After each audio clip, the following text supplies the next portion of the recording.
Frank Black pour ODH TV. Aujourd'hui, nous allons aborder l'objet numéro 2 pour les enquêtes paranormales, les thermomètres. Dans le domaine du paranormal, ils serviront à déceler une poche de froid anormale. La différence avec le reste de la pièce doit être entre -6 et -10 degrés par rapport à la température ambiante. Par exemple, dans une pièce où il fait 20 degrés, si nous mesurons spontanément un endroit où il fait entre 14 et 10 degrés, il est possible qu'il s'agisse d'un signe d'une manifestation surnaturelle. Tous les thermomètres dont je vais vous parler ne seront réellement efficaces qu'en lieu clos, car en extérieur, la température est rapidement variable.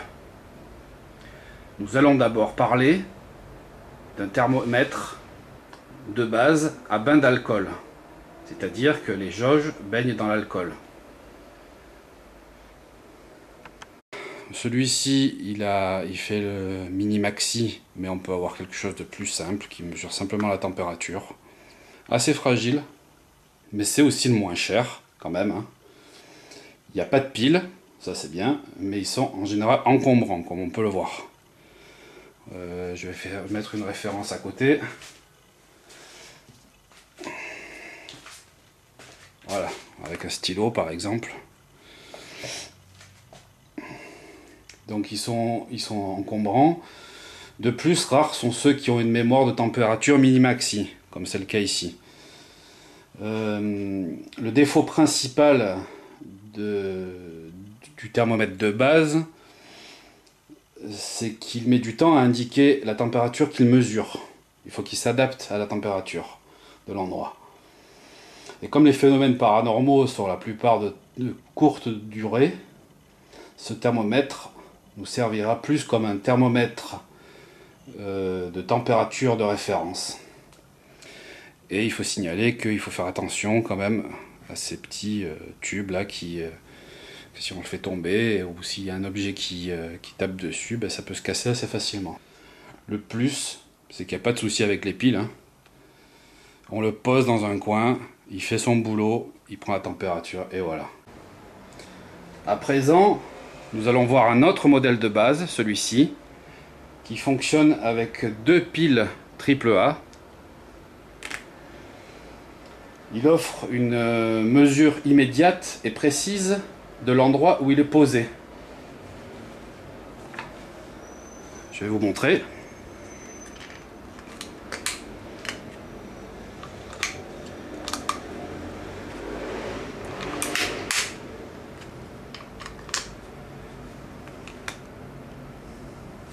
Voilà. À peine avons-nous mis les piles que le thermomètre nous indique les températures. Alors comme vous pouvez voir, la température actuelle c'est celle du milieu, la mini en bas, la maxi en haut. C'est clair, net et précis et rapide. Donc on a très clairement affiché les valeurs mini maxi que l'on peut réinitialiser en appuyant ici.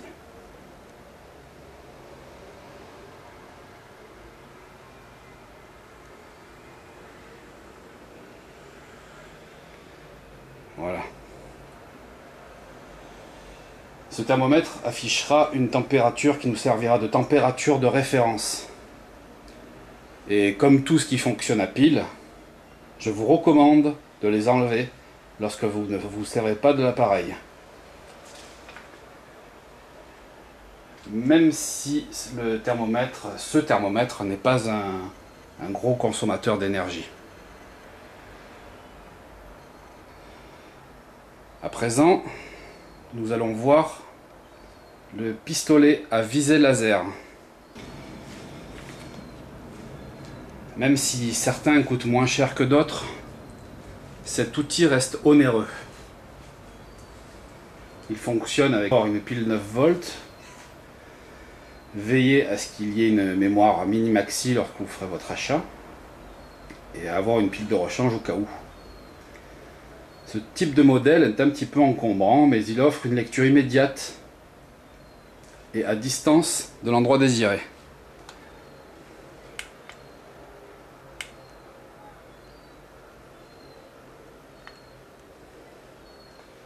La visée laser permet de visualiser l'endroit où on mesure.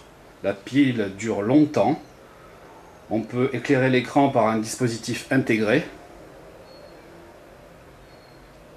Et la mise en place est rapide. Il faut mettre la pile, sélectionner la visée laser, si on le désire, hein, et lire sur l'écran la valeur mesurée.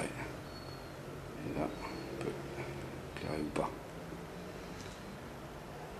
La température mesurée, c'est celle qui est entre les deux points rouges, entre les deux visées laser. Nous allons à présent parler du thermomètre USB. C'est celui-ci.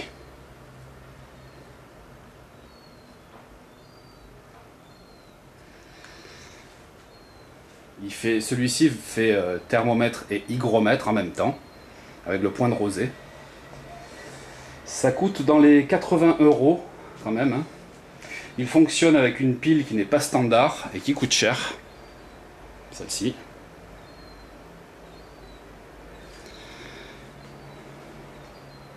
Cependant, cette pile dure très longtemps. La lecture des températures mesurées se fait a posteriori de l'enquête sur ordinateur. Veillez donc à prendre un modèle qui s'adapte à votre ordinateur. Il est très peu encombrant et la mise en place est simple et rapide. On le pose à l'endroit voulu, on appuie sur le bouton et quand il se met en route, il mesure tout seul.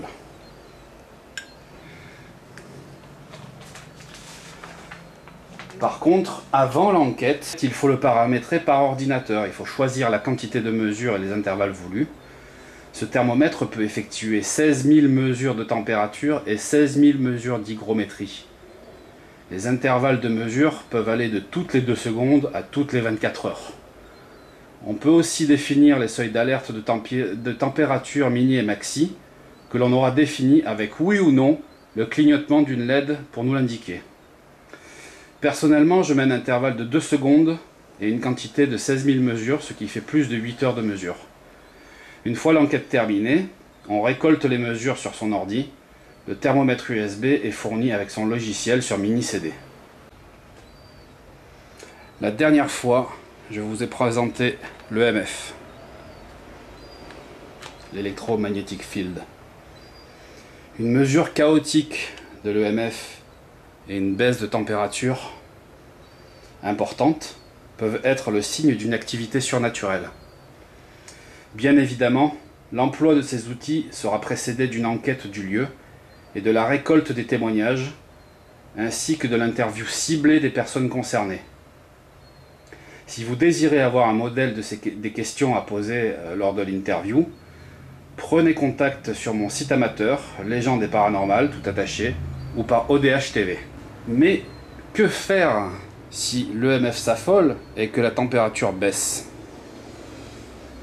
Nous le verrons dans la prochaine présentation pour l'objet numéro 3, la TCI. Merci pour votre écoute et votre attention.